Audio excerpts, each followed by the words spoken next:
Aren't we all fascinated by this question? What happens after death? What becomes of me?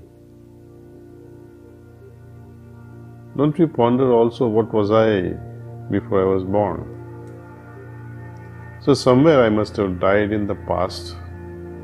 So when I die now, I'll become someone, something.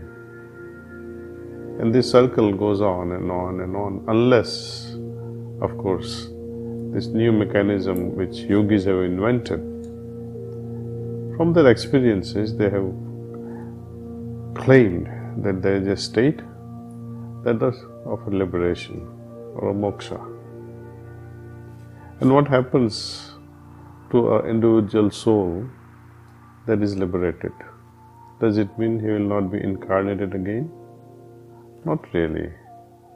True liberation is where you have total freedom, absolute freedom of being born again or not. You may choose to be born or you may choose not to be born again. See? Time is a big thing. In Gita, Lord Krishna says, Kalosmi, meaning I am time. Time creates and time alone kills. This is the inevitable law of time. What happens at the moment of death? It's worth exploring. When death is about to come, first of all, the element of earth is withdrawn from the basic plexus. We call this plexus as Muladhara Chakra. And once this earth element is withdrawn from Muladhara Chakra, it moves up to Swadhisthana Chakra, hypogastric plexus. This is the place of water element. The earth element is then converted into water. Hands and feet, they become cold. Haven't you felt this when someone is dying? You'll notice that hands and feet will suddenly become cold.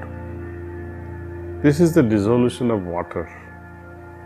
Then, when water is withdrawn from the hypogastric plexus or Swadhisthana Chakra and is accumulated here at the solar plexus in the region of our navel or Nabhi Chakra, it then becomes fire.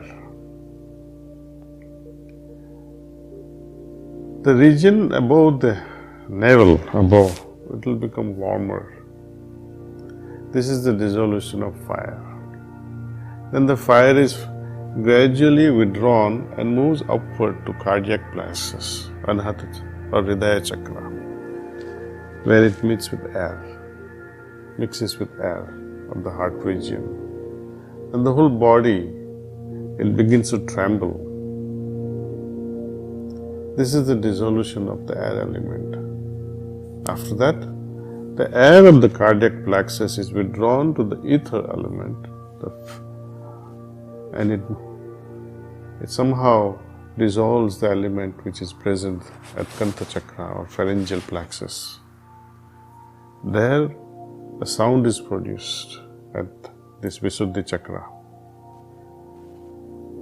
With this sound, once the sound is produced, what happens? The soul takes an exit either through the eyes or through the ears or through mouth, and the eyes are turned backward. Now the element of Brahman, which is found in the individual soul, is also withdrawn. This is at this point, precisely the eyes, they turn back and now they merge in the Virat element.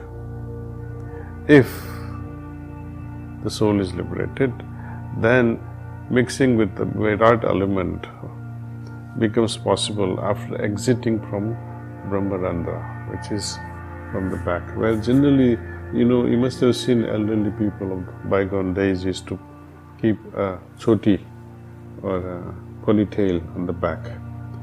Exactly there, this Brahmarandhra is. Liberated souls, they exit from this particular point. Unfortunately,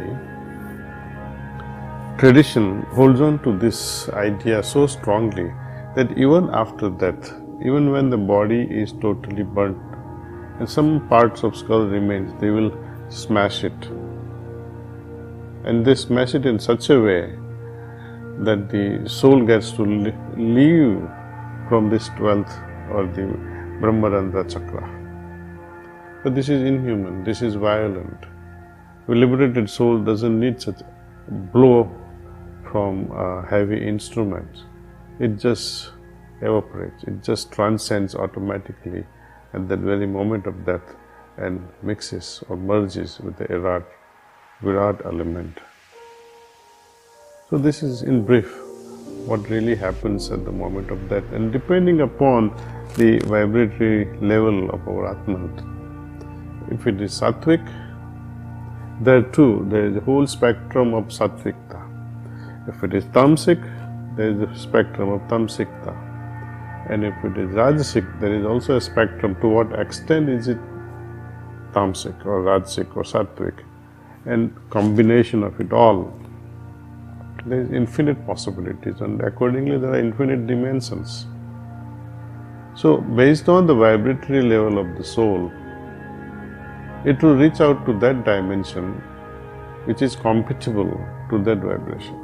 Nowhere else will it go. The whole process is reversed when we incarnate. In next topic we'll talk about reincarnation, how we are conceived and how soul comes into picture. Thank you for listening on Death.